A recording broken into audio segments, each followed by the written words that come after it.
जीत रहे हैं और आप अभी 2 लाख वोटों से जीत रहे हैं, कैसा लग रहा है आपको? बहुत अच्छा लग रहा है। मैं आपके चैनल के माध्यम से भी बांसवाड़ा डूंगरपुर की आम जनता, आम कार्यकर्ता, भारत आदिवासी पार्टी के पदाधिकारी, इंडिया अलायंस के समर्थन में आए पार्टी पदाधिकारी और हमारे यहाँ पर जो विधायक रहे हैं, कांग्रेस के विधायक हैं, घाटोल से, बांसवाड़ा से और कुशलगढ़ से, तीनों विधायकों को भी मैं धन्यवाद देना चाहूँगा। दोनों पार्टियों के पदाधिकारी जिन्होंने दिल से साथ दिया उनको धन्यवाद देना चाहूँगा। आम जनता को धन्यवाद देना चाहूँगा। आम वोटर जो दिल से मेरे लिए राजकुमार बन के काम किया, इन सभी को धन्यवाद देना चाहूँगा। ये जीत मेरे अकेले की नहीं है, ये जीत प्रत्येक कार्यकर्ता की है, हम सब की है। और मुझे खुशी इस बात की है कि लोगों ने विश्वास जताया और मैं 5 साल पूरी कोशिश करूँगा कि इस विश्वास पे, इनकी जो उम्मीदें हैं, इन उम्मीदों पे खरा उतरेंगे। और एक शानदार प्रदर्शन रहा। मैं विपक्ष के लिए कहना चाहूँगा कि आप सबके दिमाग में से ये निकाल दे कि ये लोकतंत्र है, राजतंत्र नहीं है। यह जनता की चलेगी, जनता की भावना के अनुरूप काम करेंगे तो ही चल पाएंगे। और इस बार बांसवाड़ा डूंगरपुर की जनता ने यह एहसास करा दिया। और हम हर बार कहते हैं, एक वर्ड यूज करते हैं, हमने रगड़ा निकाल दिया। चुनाव से पहले जिस दिन नामांकन भरा था उस दिन कहा था कि आप कितने भी हेलीकॉप्टर उड़ा लो, पीएम बुला लो, सीएम बुला लो, कुछ भी बुला लो, लेकिन यहाँ की जनता और हमने ठान लिया है कि बांसवाड़ा डूंगरपुर और बागीदोरा उपचुनाव में हम रगड़ा निकाल देंगे। और आज परिणाम के रूप में ये एहसास हो गया कि अवश्य रगड़ा निकल गया है। और बागड़ क्षेत्र के अंदर, बिलपट्टी के क्षेत्र के अंदर ये बात करें तो राजनीतिक शुद्धिकरण का काम हो गया है इस बार। महेंद्र सिंह मालविया ने कहा था ना आप चलेगा ना बाप चलेगा, इनको उखाड़ फेंकेंगे। अब आपका क्या कहना है? देखो, मालविया जी के लिए मैं, जो उम्र में मेरे से बड़े हैं, मेरे परिवार में सिखाया है कि उम्रदराज लोगों का मान सम्मान करना चाहिए। लेकिन एक सांसद प्रत्याशी थे वो, मैं भी सांसद प्रत्याशी था, लेकिन जिस तरह से इनके दिमाग में था, जिस तरह का उनका ओवर कॉन्फिडेंस था, इस जनता ने एहसास करा दिया।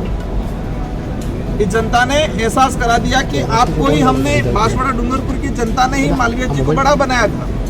और उसी जनता को उन्होंने सौगंध खिलाए थे, इसी जनता को उन्होंने कई प्रकार से बांधा था। और वही जनता ने उनको एहसास करा दिया कि हमारी वजह से ही आपको आगे बढ़ाया था और हम ही आज आपको वापस घर पे बिठाएंगे। और इस बार उन लोगों ने बिठाने का काम किया। अब बहुमत किस ओर जाने का है अभी तक जिस हिसाब से बन रहे सरकारों? देखो, अभी तक कोई स्पष्ट नहीं हो पाया है। कोई ये नहीं कह सकता अभी इस टाइम में कि ना एनडीए की बने या ना इंडिया गठबंधन की बने। स्थिति एक घंटे पर बाद क्लियर होगी। और अवश्य देश लेवल पे जो माहौल बना हुआ है, जिस तरह से एग्जिट पोल आ रहा था 354 का, कोई बता रहा था 400 का, कोई बता रहा 350 का, सारे एग्जिट पोल फेल हुए हैं। बांसवाड़ा सीट के लिए भी एग्जिट पोल जो कई नेशनल मीडिया वाले बता रहे थे ये है वो है, सारे एग्जिट पोल फेल हुए हैं।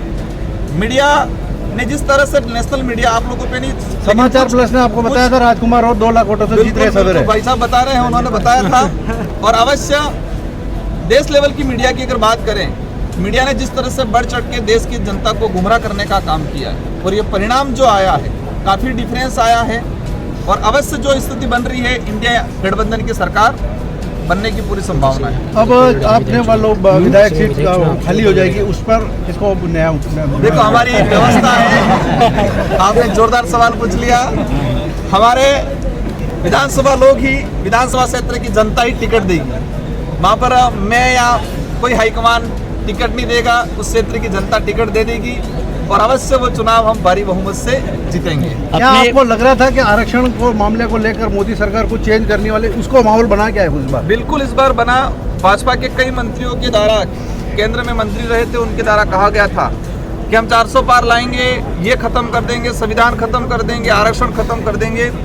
और इसी का कई जगह कुछ % असर रहा और लोगों को लगा कि जो सत्ता में बैठा हुआ आदमी, जो पार्टी संविधान बदलने की बात करता है, उसको ही बदल दे, ये ठान लिया था और इस बार हो गया। अब गरीब जनता की जीत हुई है या पैसे वालों की जीत हुई है? गरीब जनता की जीत हुई है, आम जनता की जीत हुई है, मजदूर की जीत हुई है, बेरोजगार की जीत हुई है, सच्चा आदमी है उसकी जीत हुई है। तानाशाही और बलशाली लोग जो थे, दनबसे थे, उनकी हार हुई है। अपनी प्राथमिकता क्या रहेंगी लोकसभा? मेरी प्राथमिकता यहाँ पर एजुकेशन को लेकर हम बेहतर काम करेंगे। गुजरात जो पलायन हो रहा है उसको रोकने का काम करेंगे। और लंबे समय से गोविंद गुरु महाराज का जो सपना है बिल प्रदेश बनाने की जो मांग चल रही है उसको लेकर हम केंद्र सरकार में किसी की भी सरकार बने उस एजेंडे को तरीके से हम रखेंगे और अलग से बिल प्रदेश बनाने की डिमांड जो चल रही है उसको पूरा करवाएंगे। साथ ही जो आरक्षण वाला जो मामला चल रहा है, संवैधानिक जो प्रावधान है उनको धरातल पे लागू करने का काम करेंगे।